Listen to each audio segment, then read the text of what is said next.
பாரத பிரதமர் நரேந்திர மோடி அவருடைய பெயருக்கு வராத சத்தம். அதுக்கப்புறமா டிடிவி தினகரன் அவருடைய பெயருக்கு கூட வராத சத்தம். இன்னும் அடுத்ததா நயினார் நாகேந்திரன், தமிழிசை சவுந்தரராஜன், அன்புமணி ராமதாஸ், இப்படி மேடையில இருந்த நிறைய தலைவர்கள் அவங்களுடைய பெயர் எல்லாத்தையுமே அடுத்தடுத்துன்னு வரிசையா சொன்னப்ப கூட வராத சத்தம். ஆனா அண்ணாமலை அவருடைய பெயரை சொன்னதுமே அந்த அரங்கமே அதிரக்கூடிய அளவுக்கு, விண்ணை பிளக்கக்கூடிய அளவுக்கு வந்த மிகப்பெரிய கரகோஷ சத்தம். அத கேட்டு அங்க உட்கார்ந்துகிட்டு இருந்த நம்ம நரேந்திர மோடி அவராக இருக்கட்டும், இந்த எல்லாருடைய பெயரையுமே மைக்ல மேடையில சொன்ன எடப்பாடி பழனிசாமி அவராக இருக்கட்டும், டிடிவி தினகரன் உள்ளிட்ட எல்லாருமே மிகப்பெரிய அளவுல ஆச்சரியப்பட்டு, அதிசயப்பட்டு, அதிர்ச்சி அடைஞ்சு போயிட்டாங்க. அண்ணாமலை அவருக்கு இவ்வளவு பெரிய மவுசு இருக்கா மக்கள் கிட்டயுமே, தொண்டர்கள் கிட்டயுமே அப்படின்னு. இன்னைக்கு எடப்பாடி அண்ணாமலை அவருடைய பெயரை சொன்னப்ப வந்த சத்தம், அந்த சம்பவத்தை வீடியோவாக பார்க்குற எல்லாருக்குமே மிகப்பெரிய அளவுல ஆச்சரியமாகவும் அதிசயமாகவும் இருக்கக்கூடிய அளவுக்கு தான் இந்த சம்பவம் இன்னைக்கு நடந்திருக்கு. ஸோ அப்போ அங்க நடந்த அந்த முழு சம்பவத்தின் அந்த பிரத்யேக வீடியோ தற்போது கிடைச்சிருக்கு. அதனால இந்த வீடியோவை கடைசி வரைக்கும் ஃபுல்லா பாருங்க. அதாவது எடப்பாடி பழனிசாமி அவரை பொறுத்தவரைக்கும் அரசியல்ல தன்னுடைய எதிரியாக தான் டிடிவி தினகரனை இத்தனை நாட்களாக எடப்பாடி பழனிசாமி அவரு நினைச்சுக்கிட்டு இருந்தாரு. அதே போல அண்ணாமலை அவரை பாஜக தலைமையில இருந்து நீக்கினாதான் அதிமுக பாஜக 2 பேருமே கூட்டணி வச்சுக்க முடியும் அப்படின்னு டெல்லி தலைமை கிட்ட சொல்லி அண்ணாமலை அவரை தலைவர் பதவியில இருந்து இறக்குனதே எடப்பாடி பழனிசாமி தான். இப்படி இருக்க இந்த சூழ்நிலையில இன்னைக்கு இவங்க எல்லாருமே ஒரே மேடையில நரேந்திர மோடி அவருக்கு முன்னாடி அமர்ந்து உட்கார்ந்துகிட்டு இருக்க வேண்டிய சூழ்நிலை ஏற்பட்டிருக்கு. இன்னைக்கு மதுராந்தகத்துல நடந்த இந்த கூட்டத்துல. அப்போ எடப்பாடி பழனிசாமி வரிசையாக அவர் எல்லா தலைவர்களுடைய பெயரையுமே சொல்லிட்டு இருக்காரு. இதுல ஃபர்ஸ்ட் நரேந்திர மோடி அவருடைய பெயரை சொல்றாரு. மக்கள் சத்தம், எல்லாருடைய சத்தமும் மிகப்பெரிய அளவுல வருது. அதுக்கப்புறமா டிடிவி தினகரன் அவருடைய பெயரை சொல்றாரு. மிகப்பெரிய அளவுல சத்தம் வரும் அப்படின்னு பார்த்தா பெருசா சத்தம் எதுவும் வரல மக்கள் நடுவுல. ஆனா கடைசியாக மெதுவா அண்ணாமலை அவருடைய பெயரை சொல்றாரு எடப்பாடி. அப்போ வந்த சத்தம், எடப்பாடி பழனிசாமி மேற்கொண்டு அவர் பேச முடியாத அளவுக்கு வெண்ணை பிளக்கக்கூடிய அளவுக்கு சத்தம், கரகோஷ சத்தம். அங்க இருந்த மக்கள் எல்லாருமே மிகப்பெரிய அளவுல விசில் அடிச்சு ஆரவாரம் செய்றாங்க. அண்ணாமலை அவருடைய பெயரை சொன்னதுமே. ஸோ அப்போ அங்க நடந்த அந்த முழு வீடியோ பிரத்யேக வீடியோ தற்போது கிடைச்சிருக்கு. அந்த முழு வீடியோவுமே இங்க நீங்களே பாருங்க. மதிப்புக்கும் மரியாதைக்கும் போற்றலுக்குரிய பாரத பிரதமர் மாண்புமிகு நரேந்திர மோடி அவர்களே, நிகழ்ச்சியிலே பங்கு பெற்றிருக்கின்ற மத்திய அமைச்சர் மரியாதைக்குரிய திரு பியூஷ் கோயல் அவர்களே, தமிழகத்தினுடைய மாநில பாரதிய ஜனதா தலைவர் முன்னாள் அமைச்சர் சகோதரர் திரு நயினார் நாகேந்திரன் எம்எல்ஏ அவர்களே, மத்திய இணை அமைச்சர் அருமைச்சகோதரர் திரு எஸ் முருகன் அவர்களே,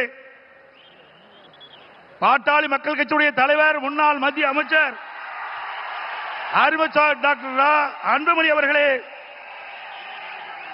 அம்மா மக்கள் முன்னேற்ற கழகத்தினுடைய பொதுச் செயலாளர் மதிப்புக்கும் மரியாதைக்கும் உரிய சகோதரர் திரு டிடிவி தினகரன் அவர்களே, தமிழ் மாநில காங்கிரஸ் தலைவர் முன்னாள் மத்திய அமைச்சர் மரியாதை திரு ஜே.கே. வாசன் அவர்களே, புரட்சி பாரதிய தலைவர் திரு பூவை ஜெகன்மூர்த்தி எம்எல்ஏ அவர்களே, மரியாதைக்குரிய புதிய நீதி கட்சி தலைவர் திரு ஏ.சி. சண்முகம் அவர்களே, இந்திய ஜனநாயக கட்சியுடைய தலைவர் திரு பாரிவேந்தர் அவர்களே, தமிழக மக்கள் முன்னேற்ற கழக நிறுவன தலைவர் திரு ஜான் பாண்டியன் அவர்களே, பெருந்தலைவர் மக்கள் கட்சியுடைய தலைவர் திரு என்.ஆர். தனபாலன் அவர்களே, முன்னாள் ஆளுநர் திரு தமிழிசை சவுந்தரராஜன் அவர்களே, முன்னாள் பாரதிய ஜனதா தலைவர் சகோதரர் திரு அண்ணாமலை அவர்களே, மற்றும் மேடையிலே வீற்றிருக்கின்ற கூட்டணி கட்சியினுடைய தலைவர்களே, நிர்வாகிகளே, மேடையிலே வீற்றிருக்கின்ற அனைத்து இந்திய அண்ணா திராவிட முன்னேற்ற கழகத்தினுடைய தலைமை கழக நிர்வாகிகளே, மாவட்ட கழக செயலாளர்களே, நாடாளுமன்ற உறுப்பினர்களே, சட்டமன்ற உறுப்பினர்களே, வாரியத்தை சிறப்பித்துக் கொண்டிருக்கின்ற தேசிய ஜனநாயக கூட்டணியில் அங்கம் வைக்கின்ற கட்சியினுடைய தலைவர்களே, நிர்வாகிகளே, தொண்டர்களே, பெரியவர்களே, தாய்மார்களே, ஊடக நண்பர்களே, பத்திரிகை நண்பர்களே, கழக உடன்பிறப்புகளே, அத்தனை பேருக்கும் என்னுடைய முதற்கண் வணக்கத்தை உரித்தாக்குகின்றேன். நாளம் கருதினும் கைகூடும், காலம் கருதி இடத்தார் செய்யின்.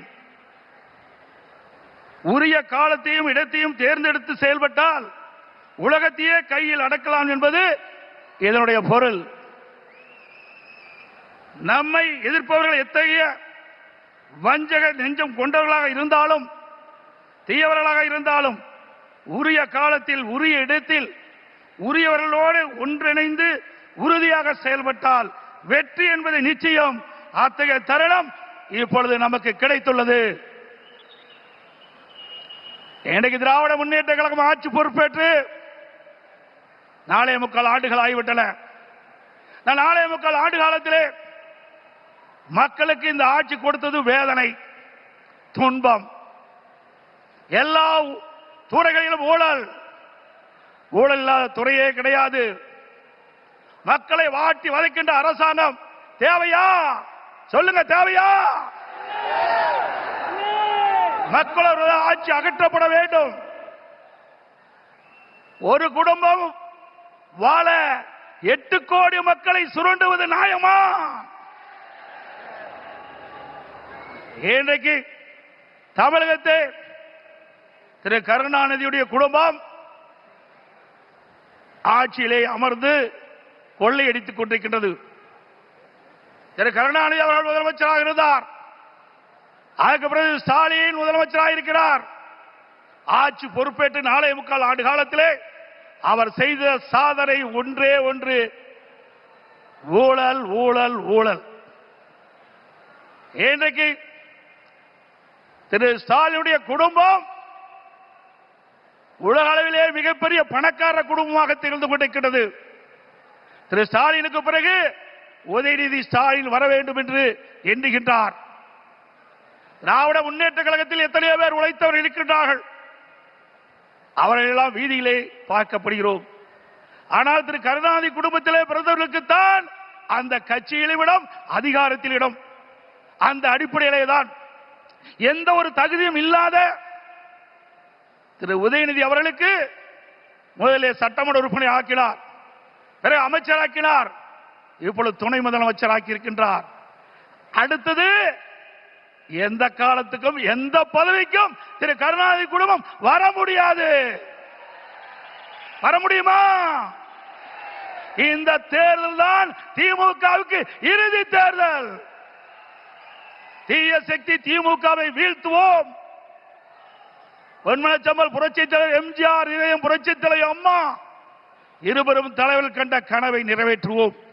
நம்முடைய தேசிய ஜனநாயக கூட்டணியுடைய சக்தியால் பாரத பிரதமர் நமக்கு துணை நிற்கின்றார்.